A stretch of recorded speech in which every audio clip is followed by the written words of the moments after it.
नमस्कार, मैं तुषार और आप देख रहे हैं खबर 100। आइए रुख करते हैं आज की खबरों की ओर, पर उससे पहले एक नजर आज की हेडलाइंस पर।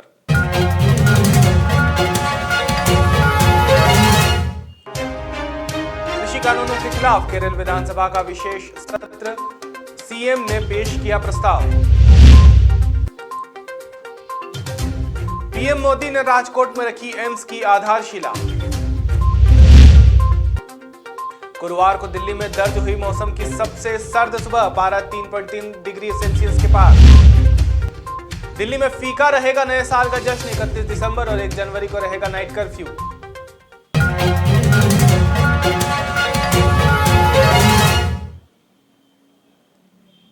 शहडोल कलेक्टर डॉक्टर सत्येंद्र सिंह के निर्देशन और मुख्य चिकित्सा और स्वास्थ्य अधिकारी डॉक्टर मेघ सिंह सागर के मार्गदर्शन में चिकित्सा विभाग की टीम ने मुख्यालय में संचालित पैथोलॉजी और एक्सरे सेंटरों पर छापामार कार्यवाही की है। बता दें, शहडोल नगर में स्थित पैथोलॉजी को नोटिस देने की कार्यवाही की जा रही है। छापामार कार्यवाही से यह भी खुलासा हुआ है कि जिले के कस्बों और गांवों की बात तो दूर, मुख्यालय में ही चिकित्सकों ने पैथोलॉजी सेंटरों को भाड़े पर अपनी डिग्रियां दी हुई है और खुद अपनी दुकान कहीं और संचालित कर रहे हैं। किसी भी पैथोलॉजी में दर्शाए गए चिकित्सक टीम को नहीं मिले। आज 3 स्थानों पर पैथोलॉजी लैब का निरीक्षण किया गया। साईं पैथोलॉजी लैब का, आइडस पैथोलॉजी लैब का और सेवा पैथोलॉजी लैब का। तीनों पैथोलॉजी में जो प्रभारी चिकित्सक हैं वहाँ पर उपस्थित नहीं पाए गए हैं। तीनों लैब जो हैं रुजोपचर्या अधिनियम के तहत जो है पंजीकृत हैं और साईं पैथोलॉजी के द्वारा जो है चोरी छुपे जो एक्सरे मशीन का संचालन किया जा रहा है। आगे की कार्यवाही मुख्य चिकित्सा अधिकारी महोदय के निर्देश। ओम शांति शब्द के साथ उच्चारण से जीवन का सार समझ में आता है। ओम शब्द ए, उ और म से बना है। ओम मन से लेकर विश्व शांति तक का संदेश देता है। ओम शांति शब्द राम राज्य अर्थात लोकतंत्र की ओर इंगित करता है। मीडिया प्रजातंत्र का चौथा स्तंभ है। ये सब बातें प्रजापति ब्रह्मा कुमारी ने कही, जो माउंट आबू से पधारे हैं। ब्रह्मा भाई श्री नारायण जी ने उन्होंने अपनी भावनाएं व्यक्त की। भाई जी ने आगे बताया कि जिस प्रकार बिल्डिंग को मजबूती से खड़ा करने के लिए 4 स्तंभ आवश्यक हैं, उसी प्रकार प्रजातंत्र की इमारत को खड़ा करने के लिए 4 स्तंभ जरूरी हैं, जिसमें चौथा स्तंभ मीडिया है। इस अवसर पर वरिष्ठ पत्रकार अंबाराम पटेल और पेंशनर संघ के अध्यक्ष मनमोहन जोशी को अंग वस्त्र भेंट करके सम्मानित किया गया। कार्यक्रम के प्रारंभ में अतिथियों द्वारा दीप प्रज्वलित भी किया गया। ग्वालियर के सेंट्रल जेल में 376 के मामले में सजा काट रहा एक कैदी उपचार के दौरान जीएच अस्पताल के कैदी वार्ड से हथकड़ी खोलकर फरार हो गया। कंपू थाना पुलिस और जेल प्रशासन फरार कैदी को गिरफ्तार करने का प्रयास कर रहा है, जबकि जेल प्रशासन ने लापरवाही के इस मामले में 2 प्रहरियों को निलंबित भी किया है। ये व्यक्ति भोपाल जेल से हमें मानसिक उपचार हेतु हमारी जेल पर 18 को आया। 18 तारीख को आया तो 19 तारीख को इसका डॉक्टर से डीआर हुआ। डॉक्टर ने इसको देखा तो इसको टीबी की बीमारी भी है, काफ़ी मतलब बीमार था ये, गंभीर टाइप का। डॉक्टर साहब ने इसको जीएच रेफर करके भिजवा दिया। चूँकि बंदी मानसिक भी था तो भिजवाना अति आवश्यक था, तो भिजवा दिया और डॉक्टर साहब ने उसको भर्ती भी कर लिया। तो करीब जैसे भर्ती था, कैदी वार्ड में भर्ती भी था, पुलिस गार्ड लगा, सुरक्षा में जेल गार्ड लगा भी हुआ था।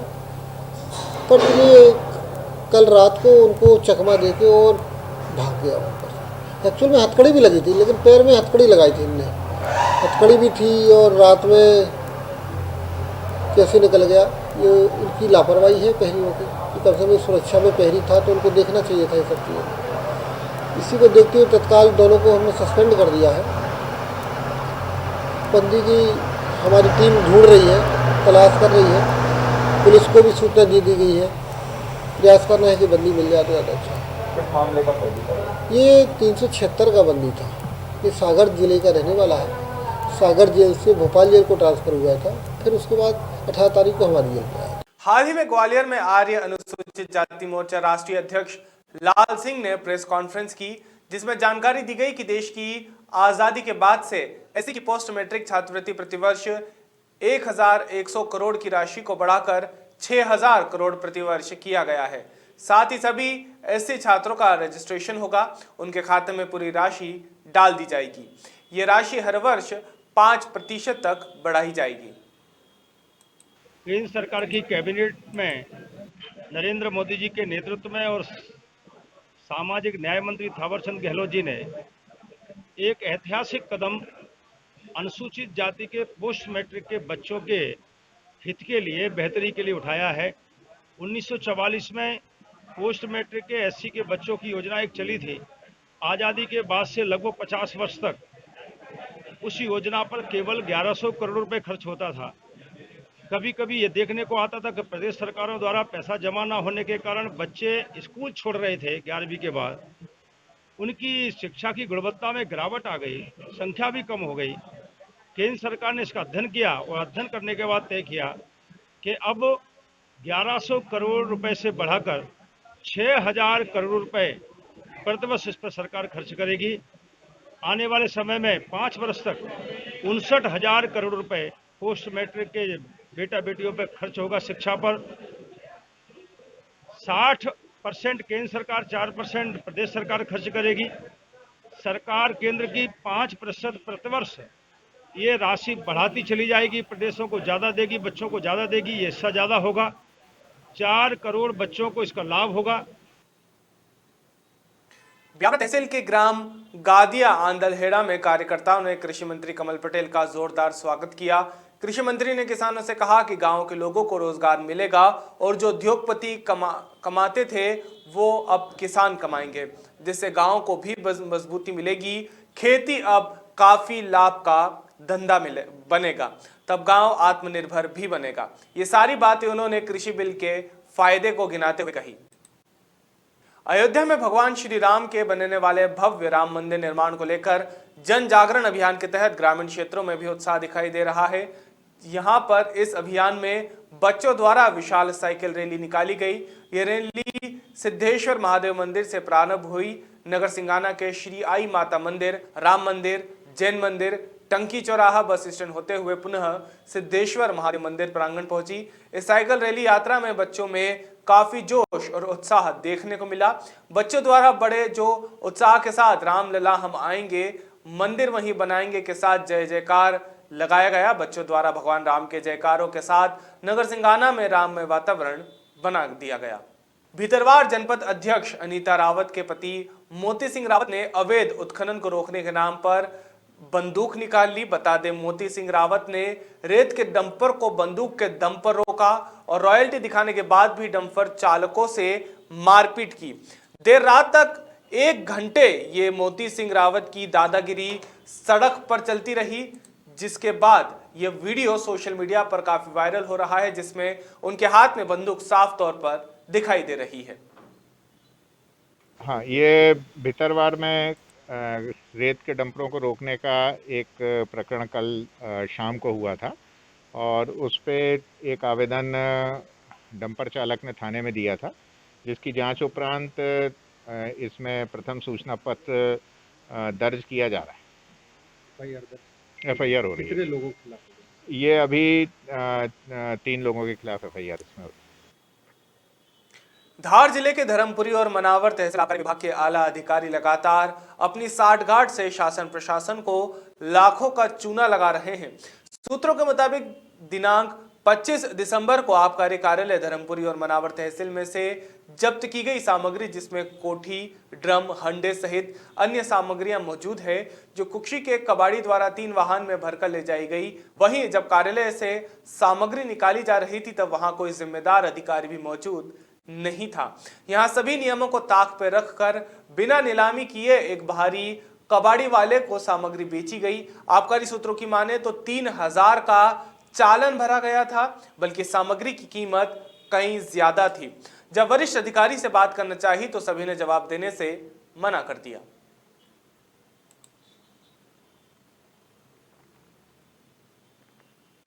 उज्जैन के हिस्ट्री शीटर बदमाश मुकेश बदाले ने खुद की सगी मामी को भी नहीं छोड़ा। मामा की मौत के बाद गुंडे ने मामी के मकान पर 10 साल से कब्जा कर रखा था, जिसे अब पुलिस ने हटवाया है। प्रकाश में रहने वाली यशोदा जिनवाल के पति मनोहर की मौत 10 साल पहले हुई थी। मनोहर आदतन अपराधी मुकेश बदाले का मामा था। मामा की मौत के बाद मुकेश ने मामी को घर से निकालकर उसके प्रकाश नगर स्थित मकान पर कब्जा कर लिया था। 4 दिन पहले पीड़ित महिला ने कलेक्टर से गुहार लगाई, जिसके बाद बुधवार शाम को तेलंगाना थाना पुलिस ने यशोदा को उसके मकान और दुकान का कब्जा दिलवाया। पीड़िता ने बताया कि उसका एक ही बेटा है, जिसे जान से मारने की धमकी के चलते वो इतने साल से किराए के मकान में ही रह रही थी। वो पहले ढांचा भवन में रहती थी। वहां के मकान को बेचकर जो पैसा आया था वो भी मुकेश ने रख लिया था। इसके अलावा पति की बाइक भी उसके भाई ही चलाते हैं, जिसे भी दिलाने का पुलिस ने आश्वासन दिया है। इस बदाले ने करा था मेरा मकान पे कब्जा और मैं उसकी मामी हूँ। 2011 में मेरे पति शांत हुए थे, उसके बाद से इनने मकान बनाया, तब से उन्होंने ये मकान कब्जे में कर रखा था। मैं तो किराए से, इनका एक मकान है नारायणपुर में, वहाँ पे रख रखा था मेरे को इन्होंने, तो मैं वहाँ रह रही थी। अब मैं कब तक किराए से रहूँगी सर? वहाँ पे मेरे से इनने 3000 रुपये किराया मांगते थे हर महीने।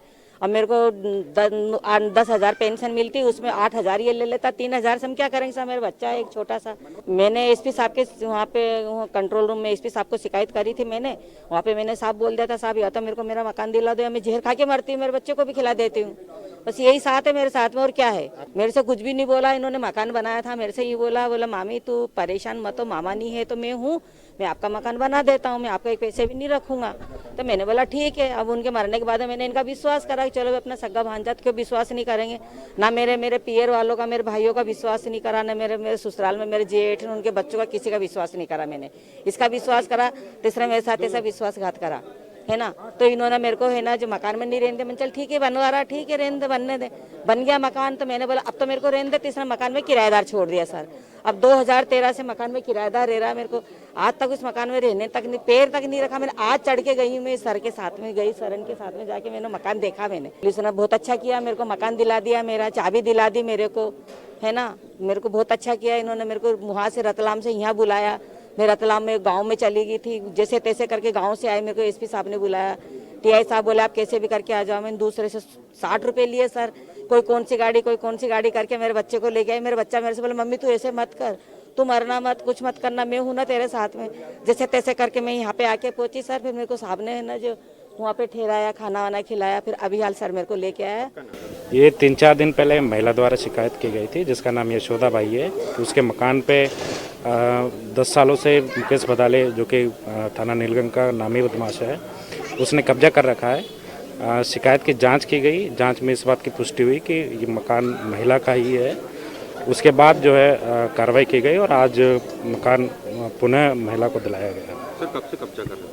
इसने विगत 10 वर्षों से कब्जा कर रखा है। महिला काफ़ी डरी हुई थी।